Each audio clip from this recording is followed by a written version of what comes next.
asalaamaaleykum wa rahmatullah maa ngi leen di nuyu ñëwoon tey di waxtaan ak yéen ci activité parlementaire yi nga xam ne nii ñu ngi di ko def au niveau de l'Assemblée nationale. ci bés yi ci gannaaw maanaam du 16 au 22 ñu ngi def li ñu tuddee marathon budgétaire bi ñu paree ci marathon budgétaire boobu le ministre des Finances et du Budget présenté nañu une loi de finances rectificative bi ñu paree ci loolu ñu def aljuma bi passé li ñuy woowe la déclaration de politique générale du premier ministre bi ñu ci jógee ci samedi bi ñu def l'installation de la haute cour de justice ak le vote de la loi de finances bi nga xam ne nii càmbaroon nañ ko en commission ñu voté ko le samedi ak installation de la haute cour de justice. loi de finances nag mooy benn texte législatif la mooy texte bu am solo boo xamante ne ni moom mooy établir le budget de l'État ci texte boobu la ñuy expliquer les règles de dépenses et de recettes publiques ci benn période bu précise mooy maanaam ñun ci liñ ñu wan ci liñ ñu soumettre mooy ci période 2025 bi nga xam ne ni mooy ñëw. loi de finances boobu nag bi nga xamante ni nii le ministre des Finances et du Budget présenté na ko lu ñu ci relevé bëri na waaye du ñu mën a dugg lépp ci détails yi mais li ñu mën a jàpp mooy dépenses yi nga xam ne nii loi de finances boobu prévoir na ko pour 2025 dépenses yooyu mi ngi toll ci 6 614 milliards pour 2025 alors qu'en 2024 li loi de finances initiale boobu bi ñu voté woon en 2023 prévoiroon mi ngi toll woon ci 5 755 milliards donc gis nañ ne budget bi dépenses yi plutôt yokku na par rapport à 2024 bu ñu ñëwee ci recettes yi aussi recettes yi nga xam ne nii loi de finances initiale wu 2025 bi prévoir mi ngi toll ci 5014 milliards 5014 milliards contre 4915 milliards donc là aussi ñu mën a constater que recettes yi aussi yokku na par rapport ak 2024 bu ñu ñëwee ci le produit intérieur brut bi nga xam ne nii moom la état bi di xaar ci liggéey bi mu liggéey ci wàllu loi de finances boobu ak activités yi nga xam programme yi nga xam ne nii bëgg nañ ko dérouler donc ñoom dañu jàpp ni mën nañu toll de PIB boobu mën na dem ci 8,8 contre en 2024 6,7 donc ñu mën a gisit ne ci ñoom li ñuy xaar produit intérieur brut boobu mooy gën a yokk maanaam richesse bi mooy gën a yokk que li nga xam ne nii moom la ñu doon xaar en 2024 ñu ñëw aussi ci déficit bi it yokku na déficit bi ñuy xaar ñoom mu ngi toll ci 2300 milliards mu correspondre à 11% du PIB xam nañ ne aussi les critères de convergence de l'UEMOA li muy fixé li muy xaar ci état yëpp mooy seen déficit mu bañ a toll 3% wu budget wu PIB bi li ñu gis nag kon mooy 11% yi nga xam ne ni moom la état du Sénégal di xaar ci maanaam déficit boobu mooy déficitu 2300 milliards bi nga xam ne nii moom la ñu yaakaar ne déficit bi dana ko yegg déficit boobu méngoowul ak li nga xam ne nii moom la critère de convergence UEMOA fixé muy 3% puisque les 2300 milliards correspondent à 11% du PIB donc loolu nekk na loo xam ne nii war nañ ko joyanti et le ministre des Finances et du Budget wax na ne bokk na ci liggéey bi ñuy def mooy nu ñuy consolider les finances publiques ba nga xamante ne nii déficit boobu fii ak 2027 dina dem ba toll ci 3% mooy critère de convergence li critère de convergence UEMOA imposé donc foofu la ñu jëm ci liggéey bi donc nag bi nga xam ne nii waxtaane nañ ñu présenté ñu loi de finance boobu mooy nekk dépense yi nga xam ne nii moom la état bi di fonctionner état bi nag suñ ko waxee mooy ministère yi ko composé donc loolu moo tax bi ñu jógee ci loolu bés bu nekk am na ñetti wala ba ñeenti ministères yoo xam ne nii dinañu ñëw présenter ñu seeni bilan bu ñu présenté seen bilan wu année 2024 liñ ci réalisé yëpp bu ñu ko présenté ba pare soog a ñëw wax ñu ci budget bi ak les différentes orientations yi nga xam ne ni moom la ñuy jël ci 2025 bi pour mën a réaliser ku ci nekk budget bi ñu la alloué. bu ci génnee di nga gën a comprendre ministère yi nu ñuy doxalee ak orientation yi nga xam ne nii ci année bi di ñëm 2025 bi jël nañ ko. Donc mu nekk une activité très enrichissante bu lay dimbali yow en tant que parlementaire ci li nga xam ne nii moom la askan bi di xaar. bi ñu paree ci marathon budgétaire boobu nga xam ne nii ñu ngi ko doon def au niveau de la commission des finances et du contrôle du budget élargi, le ministre des finances soumettre nañu li ñuy wax une loi de finances rectificative. mooy maanaam c'est une loi boo xam ne ni dafay rectifier loi de finances initiale bu 2024 waaye nag pour loolu mën a am ñetti conditions mooy réunir. bi ci jëkk mooy l'équilibre budgétaire ou financier défini par la loi de finances initiale est bouleversé. mooy su fekkee ne équilibre budget boobu ñu définiroon ci loi de finances initiale bi su bouleversé rek condition boobu rek war na mën a tax gouvernement bi soumettre à l'Assemblée nationale un projet de loi de finances rectificative. amaat na aussi beneen condition boo xam ne nii bu ko remplir rek gouvernement bi war na mën a soumettre une loi de finances, un projet de loi de finances rectificative. Donc deuxième condition bi mooy lorsque les recettes constatées augmentent ou diminuent de manière substantielle par rapport aux prévisions de la loi de finances initiale. mooy su fekkee ne recettes yi état bi doon xaar dañoo yéeg wala ñu dañoo yokk wala ñu wàññeeku ci anam boo xam ne nii mën na impacter ci loi de finances initiale bi bu boobaa condition boobu rek mën na tax ñu soumettre à la commission des finances et du budget et du contrôle du budget une loi de finances rectificative. ñetteel condition bi nga xam ne nii aussi bu présenté woo rek loolu mën na am mooy lorsque les mesures législatives ou réglementaires affectent de manière significative l'exécution du budget. Donc ñetti conditions yi ma leen dimal bu ci benn rek remplir rek gouvernement bi war na mën a ñëw saisir la commission des finances et du contrôle du budget ou jox leen soumettre leen une loi de finances rectificative pour mu rectifier loi de finances initiale bi nga xam ne nii voté woon nañ ko un an avant. dafa mel ni sax ñetti yëpp réalisé wu nañ. élection présidentielle 2024 yi loolu dafa bouleverser l'équilibre budgétaire bi nga xam ne nii loi de finances initiale bi prévoiroon na ko. ñu jóge ci ñëw élection législative yi nga xam ne nii organisé nañ ko au mois de novembre aussi loolu bouleversé équilibre budgétaire boobu. ak référentiel bi nga xam ne nii aussi lancé nañ ko au mois d'octobre loolu bokk na ci conditions yi nga xam ne nii tax na ñu war a mën a indi ce projet de loi de finances rectificative. ak bi nga xam ne nii moo mujjee mooy l'augmentation de la dette et la baisse des recettes parce que gis nañ ne dette bi déficit bi nga xam ne nii ñu ngi ko doon xaar ak li nguur gi fi génn li mu annoncé woon bi ñu demee bi nguur gu bees gi ñëwee bi ñu xoolaatee gis nañ ne dette bi ñu annoncé woon ëpp na li ñu trouvé ñoom ëpp na que li ñu annoncé woon. et donc recettes yi ñu waxoon it dinañ ko am recettes yooyu tolluwul noonu donc loolu it aussi expliqué na ñu war a gouvernement bi war a mën a soumettre un projet de loi de finances rectificative. loi de finances yooyu nag bi ñu ko xoolee ba càmbar ko ba pare recettes yi nga xam ne nii moom la ñu fixé moo ni recettes yi dafa wàññeeku. lu toll de 840 milliards plus précisément 840,2 milliards loolu moo wàññeeku ci recettes yi nga xam ne nii moom lañ doon xaar en 2024. dépenses yi nga xam ne nii moom la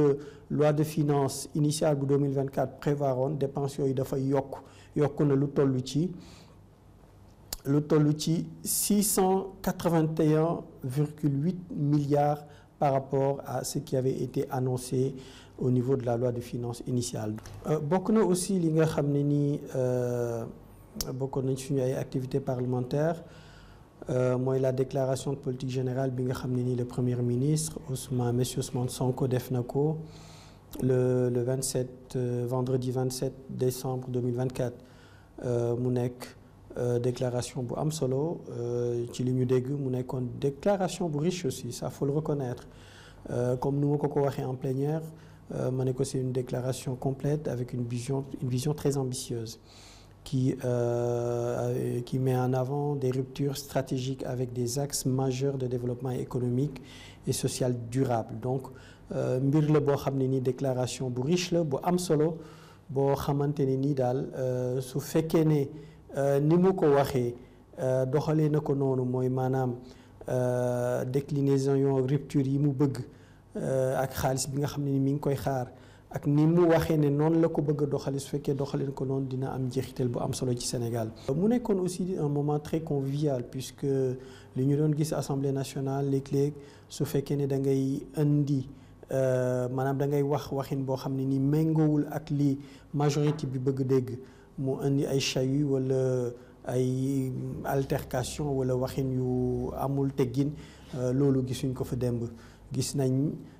ñun ñëpp wax nañ ku ci nekk wax na ni nga xalaatee ku ci nekk wax na ñi nga gisee et c'était dans une ambiance cordiale une ambiance vraiment importante loolu daal la ñuy xaar ci Assemblée nationale. Le samedi le Premier ministre M. Ousmane Sonko a engagé sa responsabilité à travers l'article 86 alinéa 6 de la Constitution moo koy permettre mu engager la responsabilité de son gouvernement pour ñu mën a voter la loi de finances initiale bu 2025 li tax nag moom nee na mu engager sa responsabilité c'est parce que normalement loi bi dañ ko war a voter avant le 31 décembre et ku ci nekk xam na ne fii ak le 31 décembre fii ak à la fin de l'année du ñu am jot def plénière yi puisque plénière yi chaque ministre da ngay ñëw devant la représentation nationale nga défendre ce budget def ce bilan comme ni ñu ko defee en commission des finances élargies et contrôle des budgets élargis noonu ngay ñëwaatee boo ñëwee au niveau de l'Assemblée de la représentation nationale en plénière nga def ko loolu nag moom mu jàpp ni du am temps bi du mën a am pour ñu mën ko def correctement donc loolu moo tax mu engage sa responsabilité à travers l'article 86 alinéa 6 de la Constitution ñu bi ñuy ñëwee nag ci assemblée bi en plénière voté nañ ko à la majorité absolue de tous les 165 députés bi ñu paree ci loolu nag ñu installé la haute cour de justice mooy cour bi nga xam ne nii moom moo war a juger yenn autorités yi nga xam ne nii ñoo nekk ci état bi wala ci nguur gi ñu génn cour boobu nag installé nañ ko tey mu am 8 juges titulaires ak 8 juges suppléants yoo xam ne nii ay députés la ñuy nekk ñu installé leen ñu prêter serment mu nekk mbir bu am solo Assemblée nationale daal ñoom dañuy enclencher poursuite yi mais l'instruction est faite par une chambre à part bu ñu defee instruction bi ba pare ñëw soumettre leen les résultats de l'instruction bu ko defee ñoom ñu mën a def jugement bi donc mu nekk une responsabilité très lourde une très grande responsabilité boo xam ne nii mi ngi peser ci suñu collègues yooyu nga xam ne nii ñoom la ñu choisir pour ñu mën a nekk les 8 juges titulaires et suppléants au niveau de cette haute cour de justice. liggéey boobu nag parlementaires yi profité nañ laaj ministères yi ministres yi laaj leen lu bëri ci wàllu dundinu askan bi laaj leen lu bëri ci ñoom it yenn réalisation yi nga xam ne nii def nañ ko wala seeni ministère problème yi nga xam ne nii am na fa bokk na ci ay problèmes yu yenn parlementaires soulevés il y avait les problèmes de l'ASER je pense aussi il y en a qui ont posé les problèmes de l'ONAS bari na daal question yoo xam ne nii de l'ONAS plutôt bari na question yoo xam ne nii daal soulevé nañ ko fa muy nekk des interpellations yu ñu laaj ministres yi ci échange yooyu nit gis nañ ne ñoom ku ci nekk par rapport ak orientation stratégique yi nga xam ne nii ñoom la ñu bëgg jël ci 2025 bi bari na lu ñu ci sentir mooy coppite goo xam ne nii bëgg nañ mu am ñoom ci seeni doxalin ñoom ci seen bopp bëgg nañ daal wane nañ benn rupture bu ñu bëgg enclencher ci ñoom ku ci nekk ci sa secteur bi nga nekk loolu méngoo ak xëy na lii nga xam ne le président de la République monsieur Bassirou Diomaye Diakhar Faye et son premier ministre monsieur Ousmane Sonko li ñuy wax ne dañu bëgg def une rupture systémique loolu gis nañ ko feeñ na ci orientation yi nga xam ne ni ministres yi indi nañ ko. man nag ci sama wàll bari na question yoo xam ne nii posé naa ko ministre yi ci wàllu budget yi nga xam ne nii présenté nañ ko posé naa aussi question ci bilan yi nga xam ne nii def nañ ko ci exercice 2004 ak it ci dundin difficulté parfois yu sénégalais yi di rencontrer ci ñoom ci secteurs yi leen concerné mais li ma ci mën a wax loo xam ne nii jàpp naa ne am na solo lool te ma attiré ci attention au ministre des finances et du budget mooy ci taux de croissance bi nga xam ne nii nee na ñoom ñu ngi koy xaar mu nekk un taux de croissance à 8,8 te taux de croissance boobu dañ koy xaar grâce aux recettes yi nga xam ne nii ñu ngi koy xaar ci pétrole bi ak ci gaz bi ma ne leen loolu de mën na nekk waaye nañ ci xaw a def tuuti attention parce que ku ci nekk xam na ne taux de croissance boobu bi ñu koy calculer dañu bàyyi xel le prix du baril du pétrole te ku ci nekk xam na ne prix barilu pétrole bi dafa volatile maanaam day yéeg di wàcc boo ci yokkee tension yi nga xam ne nii am na au niveau international mooy tension guerre bi nga gis ne bi nga xam ne nii ñu ngi koy gis entre la Russie et l'Ukraine guerre bi nga xam ne nii am na it fait au Moyen-Orient entre Israël et Palestine plus précisément à Gaza ak guerre bi nga xamante ne nii gis nañ ko entre Israël ak le Hezbollah ak jafe-jafe yi nga xam ne nii relevé nañ ko avec le départ de Bachar al-Assad ak bi mujj mooy l'avènement du nouveau président des États-Unis Donald Trump donc yooyu yëpp nekk mbir yoo xam ne nii mën na am impact ci prix wu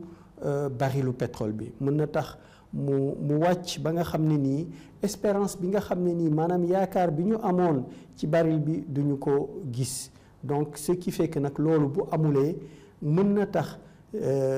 déficit boobu maanaam gap boobu nga xam ne nii war nañ ko combler puisque loolu dañ ko prévoir ci budget bi gap boobu bu boobaa dañuy nar a obligé dem di lebi ci marché financier yi te boo ko lebee ci taux d'intérêt bu xaw a yéeg dafay am répercussion ci déficit bi dafay yokk déficit bi et en même temps dafay yokk charge de la dette donc loolu yëpp mu nekk loo xam ne nii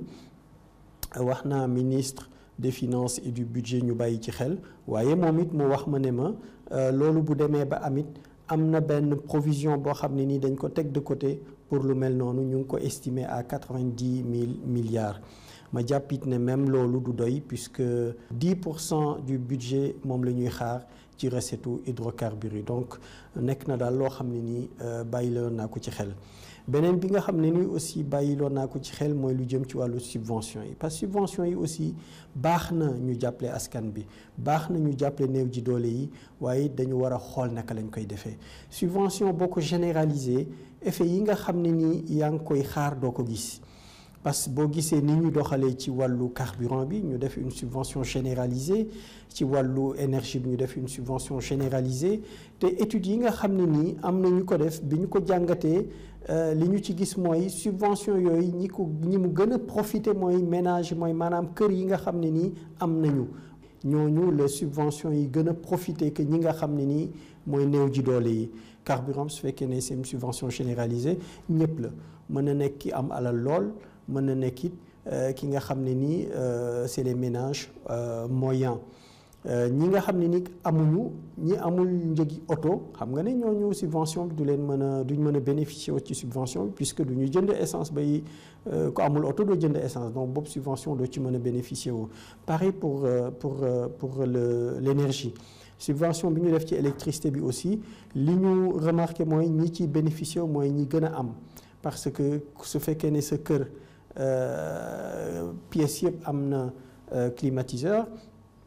am nga appareil yu bëri ci sa kër di consommer électricité bu bëri c'est parce que yàlla suturaal na la et donc à partir de là yow yaay gën a bénéficier wu ki nga xam ne nii benn lampe la am wala ki nga xam ne nii sax amul électricité donc loolu moo tax ñu wax nguur gi ne leen subvention bi nañ ko xoolaat nekk une subvention ciblée man ci sama bopp dem naa ba defal leen ñaari proposition bi ci jëkk mooy bu dee subvention bi ñuy def li jëm ci wàllu énergie bi ci électricité bi ma wax leen nañu mettre en place des coupons énergétiques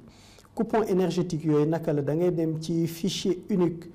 fichier national unique bi nga xam ne nii fa la ñu enregistré ñi nga xam ne nii seen doole taxul demee noonu nga jël ñooñu di leen ko jox à travers seen numéro d'identification ci registre bi nga leen di identifier di leen jox ay coupons bu ko defee bu ñu jotee seen coupon ñu mën a dem bu ñuy dem fay seeni courant ñu mën ko fay. Après les modalités ça on pourra le voir. Bu boobaa ce sera des subventions ciblées di nga xam ne néew ji doole yi ñoo koy bénéficier wu mais pas ñi nga xam ne ni ñoo am doole. Pareil pour carburant bi, au lieu ngay def une subvention généralisée du carburant da ngay def subvention des transports sur le prix du transport en commun mooy li sénégalais bi nga xam ne ni puisque transport en commun sénégalais yëpp ñoo koy jël ñi amul oto ñoo koy jël xam na sax xëy na sax am na ñu am oto di ko jël waaye daal li ci ëpp ñu koy jël mooy sénégalais ñoo ñuy tuddee le bas peuple. Donc à partir de là boo defee subvention boo xam ni da nga ko orienté sur les prix des transports en commun dina permettre mu permettre sénégalais yi qui sont à un niveau de richesse inférieur pour ne pas dire vulnérable ñu mën ci bénéficier wu. Et loolu dina permettre aussi ñu wàññi pollution bi puisque da ngay encourager les transports en commun ñu jël les transports en commun et di nga wàññi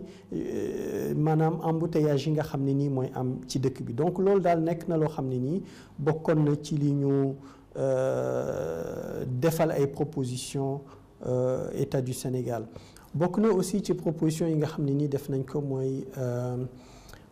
l'installation du comité d'évaluation des politiques publiques nga xam ne ni loolu c'est l'article 32 bis du règlement intérieur moom moo ko prévoir. Pour que le Parlement joue pleinement son rôle de contrôle de l'exécutif il faut lu mel noonu ñu mën ko mettre en place. Donc loolu moo tax en plénière je l'ai suggéré au président de l'Assemblée nationale et au bureau politique wax leen ne leen farata la ñu mettre en place ce comité d'évaluation bi nga xam ne nii moom mooy évaluer les politiques publiques. Loolu mu nekk loo xam ne nii war nañu dimbali dana dimbali le pouvoir exécutif ci action yi nga xam ne nii moom lay mener. Bokk na ci aussi lu ma proposé mooy démb une consultation locale parce que li nga xam ne nii moom la nguur gi bëgg a mettre en place wala nguur gi bëgg a utiliser en termes de financement alternatif am na solo lool mooy les patriotes bonds ñu ko doon woowee antérieurement les diaspora bonds mais loolu aussi wax naa ministre des finances ma ne ko wax naa ko it d'ailleurs démb le premier ministre ma ne ko loolu lu am solo la. C'est innovateur et Sénégal lu mel noonu la soxla waaye jafe-jafe bi ma ci gis moo di amul benn étude boo xam ne nii def nañ ko au préalable pour mën a mesurer l'efficacité de ce mode de financement alternatif. Amuñu ci visibilité te it xamuñu yan genre mécanisme la ñuy mettre en place pour pouvoir capter ces transferts wala pour pouvoir élargir cette assiette de financement alternatif. Donc loolu moo tax ma ne ko nag comme mbir la boo xam ne nii li muy laaj li ngeen soxla ci xaalis bëri na te am na ci loo xam ne nii il faut ngeen am ko xëy na rapidement. Donc loolu moo taxoon ma proposé woon ko ñu def une consultation locale. Consultation locale boobu consistera à regrouper tous les experts parce que Sénégal bëri na ñoo xam ne nii seen xam-xam dafa màcc lu jëm ci wàllu finance publique. Bari na ci cabinet yoo xam ne nii loolu mooy seen liggéey. Donc bu ñu regrouper tous ces cabinets là wala ñi gën ci cabinet yooyu ñi ci gën a xarañ ak experts yi ci gën a xarañ it ñu boole leen ak la société civile boole leen aussi avec les universitaires parce que am na ñoo xam ne nii seen liggéey mi ngi màcc ci wàllu boobu ñu nekk ay universitaires boole ci aussi les banquiers ñu boole leen ñooñu bu ñu booloo toog waxtaan ils seront en mesure de mettre en place des stratégies de financement à court terme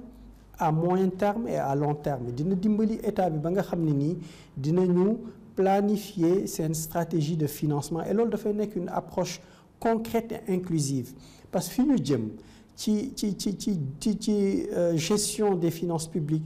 ci gestion des deniers publics maanaam de façon générale ni ñu gérer réew mi il faut ñu def ko de façon inclusive boole ci Sénégalais yëpp ba nga xam ne nii